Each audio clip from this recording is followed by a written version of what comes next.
परिचय। रोली और उसकी मां बाजार जाने के लिए घर से बाहर आती हैं। अपना दरवाजा बंद करते समय वे देखती हैं कि एक साइकिल वाला बहुत तेजी से आ रहा है तथा अचानक से वो फिसल जाता है और उनके घर के सामने गिर जाता है। रोली दर्द से तड़पते हुए उस व्यक्ति को उठाने में उसकी सहायता करती है। रोली की मां उससे चिंता नहीं करने और उसे प्राथमिक चिकित्सा देने को कहती है। बच्चों, आओ आज हम प्राथमिक चिकित्सा के विषय में चर्चा करते हैं। आओ सीखें। विभिन्न प्रकार की चोटों में दी जाने वाली प्राथमिक चिकित्साओं का वर्णन करना, विभिन्न दुर्घटनाओं से बचने के लिए सुरक्षा के तरीकों का वर्णन करना, निम्न के दौरान और बाद में सुरक्षा के तरीकों की सूची बनाना। मामूली कटने या गिरने पर प्राथमिक चिकित्सा। शाम के समय राम बगीचे में खेल रहा था। उसने और उसके दोस्तों ने दौड़ लगाने का निश्चय किया। राम और उसके दोस्त एक रेखा खींचकर खड़े हो गए और सीटी बजने पर दौड़ना शुरू किया। अचानक राम ने अपना संतुलन खो दिया और वो गिर गया। उसके हाथ पर चोट लग गई जिससे खून निकलने लगा। आपने इस तरह की स्थिति अवश्य देखी होगी। अगर आप हल्का सा कट जाते हैं तो चिंता करने की कोई बात नहीं। हल्का सा कट जाने पर खून निकलना अपने आप ही बंद हो जाता है। अगर ऐसा नहीं होता है तो घाव को साफ रुई या तौलिए से तब तक दबा के रखें जब तक कि खून निकलना बंद नहीं हो जाता है। गुनगुने पानी में डिटॉल या सेवलॉन की कुछ बूंदें डालकर घाव को साफ करें। घाव वाले भाग को पूरी तरह से सूखने दें। घाव पर जीवाणुनाशक क्रीम लगाएं और पट्टी बांधें। नाक से खून बहने पर प्राथमिक चिकित्सा। नाक से खून बहना प्रायः बच्चों में होता है, लेकिन कभी कभी ये वयस्कों में भी होता है। नाक से खून बहने पर आरामदायक अवस्था में थोड़ा सा आगे की तरफ झुककर बैठें। नाक के नीचे के मुलायम भाग को 10 मिनट तक दबा कर रखें। ठंडे गीले कपड़े को नाक के नथनों यानी छेदों पर रखें।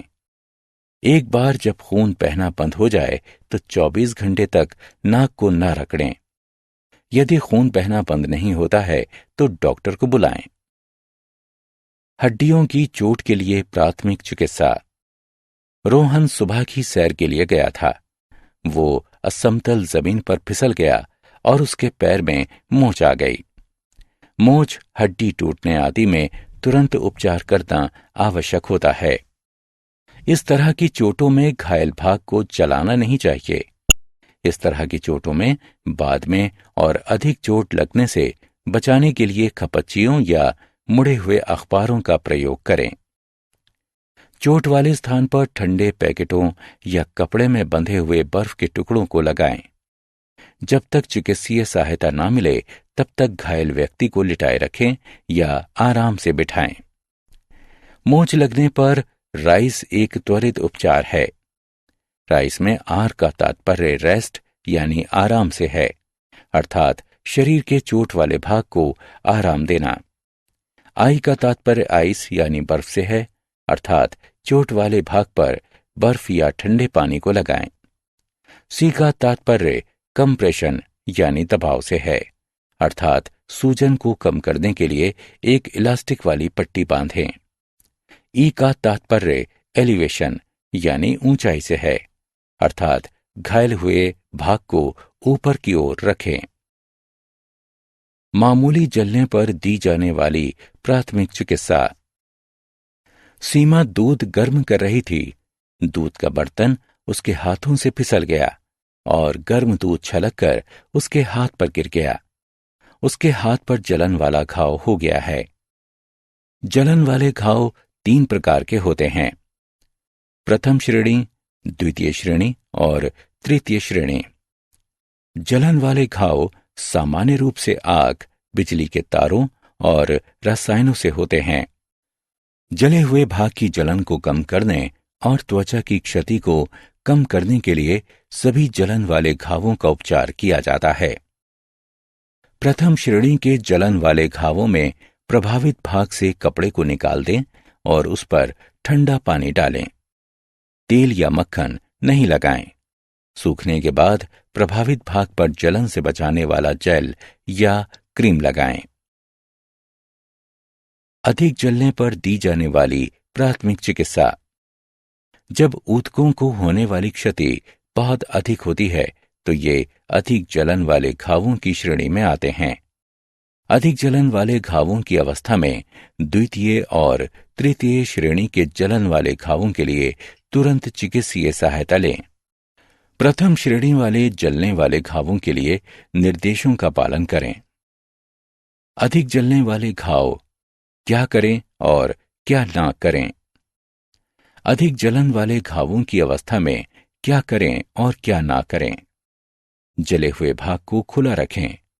सभी प्रकार के जलन वाले घावों में प्रभावित भाग की जलन को कम करने के लिए ठंडा पानी डालते रहें। प्रभावित भाग पर बर्फ का पानी न डालें। जले हुए भाग पर बर्फ न रगड़ें। तेल या मक्खन न लगाएं। चिपके हुए कपड़ों को न हटाएं। कीड़े का डंक। कीड़े के काटने और डंक से त्वचा में तुरंत जलन प्रारंभ हो जाती है। चींटी के काटने और मधुमक्खियों और भंवरों के डंक से भयंकर दर्द होता है। एक सीधी धार वाली वस्तु को डंक के आसपास रगड़कर डंक को निकालें। उस भाग को साबुन और पानी से हल्के धोएं। डंक वाले भाग पर कपड़े से लपेटकर बर्फ को रखें। क्रीम लगाएं जिससे कि जलन वाली खुजली कम हो जाए। जानवर के काटने पर दी जाने वाली प्राथमिक चिकित्सा। जब जानवरों को उकसाया जाता है या वे खतरे में होते हैं तब वे हमला कर देते हैं।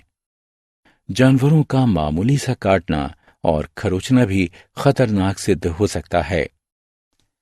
मामूली काटने के उपचार के लिए सबसे पहले घाव को साबुन की सहायता से चलते हुए पानी में धोएं। संक्रमण से बचने के लिए घाव को धोने के बाद अपने हाथों को भी अच्छी तरह से धोएं। उसके बाद घाव पर प्रतिजीवी यानी एंटीबायोटिक मलहम लगाकर उसे साफ पट्टी से ढक दें। टिटनेस से बचने के लिए तथा आगे के उपचार के लिए डॉक्टर से सलाह लें। क्षतिग्रस्त त्वचा होने पर डॉक्टर से सलाह अवश्य लें। गंभीर रूप से काटे जाने पर प्राथमिक चिकित्सा देने के बाद चिकित्सीय सहायता लेना आवश्यक है। सांप का काटना और उसके लक्षण। सांप का काटना खतरनाक हो सकता है। यदि सांप जहरीला है तो तुरंत आपातकालीन चिकित्सीय सहायता की आवश्यकता होती है। यदि सांप के काटने पर तुरंत उपचार नहीं किया गया तो वो घातक हो सकता है। सांप के काटने के मुख्य लक्षण निम्न हैं। घाव में से खून आना, धुंधला दिखाई देना, अकड़न यानी ऐंठन, बेहोशी, सुन्नपन तथा सिहरन, धड़कनों का बढ़ना, ऊतकों की मृत्यु, बहुत अधिक दर्द होना, त्वचा का रंग बदलना, कमजोरी आना और प्यास लगना। सांप के काटने पर ये करें। व्यक्ति को शांति दें और जहर के बहाव को कम करने के लिए प्रभावित भाग को सुन्ने के स्तर से नीचे रखें। अंगूठियों और अन्य कसने वाली वस्तुओं को निकाल दें क्योंकि वो भाग सूज सकता है। ये नहीं करें। व्यक्ति को अधिक जोर न लगाने दें। उस भाग को ना खुरचें। जहर को मुंह से चूसने की कोशिश ना करें। डॉक्टर की सलाह के बिना कोई भी दवा ना दें। काटे हुए भाग के स्तर को व्यक्ति के हृदय से ऊपर ना उठाएं। डूबने के लिए प्राथमिक चिकित्सा। जब कोई पानी में तैर नहीं पाता है या घुटन महसूस करता है तो वो डूब जाता है। बचाने के बाद किसी डूबते हुए व्यक्ति को पुनर्जीवित करना उतना ही महत्वपूर्ण है जितना कि किसी की जिंदगी बचाना। आपातकालीन चिकित्सीय सहायता के लिए कॉल करें। डूबते हुए व्यक्ति के सिर को एक तरफ मोड़ दें जिससे कि उसके मुंह और नाक से पानी निकल जाए। कुछ मिनट के बाद सिर को फिर से बीच में कर दें। अपने मुंह से घायल व्यक्ति के मुंह में 4 बार जोर से सांस दें, जैसे कि आप उसको और उसकी नाक को दबाते हैं। इस प्रकार वायु सांस के रास्ते और फेफड़ों में भरे हुए पानी को निकाल देती है। 4 तेज सांस देने के बाद अपने कान को उसके मुंह के पास ले जाएं और सांस की किसी हलचल को जानने के लिए उसकी छाती को देखें। व्यक्ति जीवित है या नहीं, इसके लिए उसकी नाड़ी को देखें। जब तक व्यक्ति सांस लेना शुरू नहीं कर देता या कोई चिकित्सीय सहायता उसके पास नहीं पहुंचती है, तब तक फिर से उस व्यक्ति को हर 1 मिनट के बाद मुंह से मुंह में सांस दें। भूकंप के दौरान और भूकंप के बाद की सुरक्षा। भूकंप के दौरान सुरक्षा। यदि आप अपने घर के अंदर हैं, तो पढ़ाई वाली डेस्क या मेज के नीचे छिप जाएं या फिर कमरे के किनारों में खड़े हो जाएं। बाहरी दीवारों और खिड़कियों, बड़े फर्नीचरों और लटकने वाले चित्रों या शीशों के पास खड़े ना हों। यदि आप रसोई घर में हैं, तो शरण लेने से पहले स्टोव को बंद कर दें। बिजली के मुख्य स्विच को बंद कर दें। यदि आप घर से बाहर हैं, तो ऐसे खुले स्थान पर चले जाएं जो कि इमारतों और बिजली की लाइनों से दूर हों। यदि आप गाड़ी चला रहे हैं, तो बिजली की लाइनों, बिजली के खंभों, पेड़ों के नीचे या उनके पास गाड़ी ना रोकें। जब तक भूकंप चला नहीं जाता, जब तक आप अपनी गाड़ी में ही रहें। भूकंप के बाद ये सुनिश्चित कर लें कि सभी सुरक्षित हैं या नहीं। यदि उस स्थान पर आपातकालीन सहायता की आवश्यकता हो, तो कॉल करें। सुरक्षा के लिए तुरंत ही अपने स्थान की जांच करें। बिजली के स्विच और उपकरणों को तब तक चालू ना करें जब तक कि आप ये सुनिश्चित ना कर लें कि वे सही तरह से काम कर रहे हैं। नीचे गिरी हुई बिजली की लाइनों से दूर रहें और जमीन पर गिरे हुए तारों, खंभों पर लटके हुए तारों या उनसे छूने वाली वस्तुओं को भी ना छुएं। गिरे हुए तारों में करंट हो सकता है, जिन्हें छूने पर झटका या चोट लग सकती है या फिर मृत्यु भी हो सकती है। बाढ़ के दौरान और बाढ़ के बाद की सुरक्षा। आपातकालीन सामग्री को अपने साथ रखें। बाढ़ की स्थिति के लिए रेडियो या टेलीविजन सुनकर सूचना प्राप्त करें। क्षेत्र के विभिन्न रास्तों से निकलने के लिए निर्देशों का पालन करें। अपनी और अपने परिवार की सुरक्षा के लिए प्राधिकरण द्वारा दिए गए निकासी संबंधी निर्देशों को नजरअंदाज न करें। यदि समय हो तो बिजली के उपकरणों को बंद कर दें। गैस, बिजली और पानी की मुख्य सप्लाई को भी बंद कर दें। यदि आप गीले हों या पानी में खड़े हों, तो बिजली के उपकरणों को ना छुएं। बाढ़ के पानी का प्रयोग करने से बचें, क्योंकि वो कच्चा मलमूत्र, हानिकारक जीवाणु या टूटी हुई बिजली लाइनों से निकलने वाला विद्युत प्रवाह से युक्त हो सकता है। केवल तभी घर वापस लौटें जब उस जगह को सुरक्षित घोषित कर दिया जाए। जूते और दस्ताने पहनकर घर को साफ करें। बाढ़ के संक्रमित पानी का नहाने, धोने और खाना बनाने में प्रयोग न करें। बाढ़ के अधिक पानी से लगने वाली चोटों से बचें। बाढ़ के पानी या संक्रमित वस्तुओं से होने वाली बीमारियों से बचें। पीने, खाना बनाने और व्यक्तिगत स्वच्छता के लिए साफ, उबला हुआ या कीटाणु रहित पानी का प्रयोग करें। जो भोजन बाढ़ के पानी के संपर्क में आया हो, उसे फेंक दें। चक्रवात के दौरान और चक्रवात के बाद की सुरक्षा। चक्रवात के दौरान सुरक्षा। चक्रवात आने पर सभी बिजली के उपकरणों को बंद कर दें। वर्तमान स्थिति जानने के लिए रेडियो द्वारा संपर्क में बने रहें। इमारत के सबसे मजबूत भाग में घर के अंदर रहें। निकासी और आपातकालीन किटों के साथ हमेशा तैयार रहें।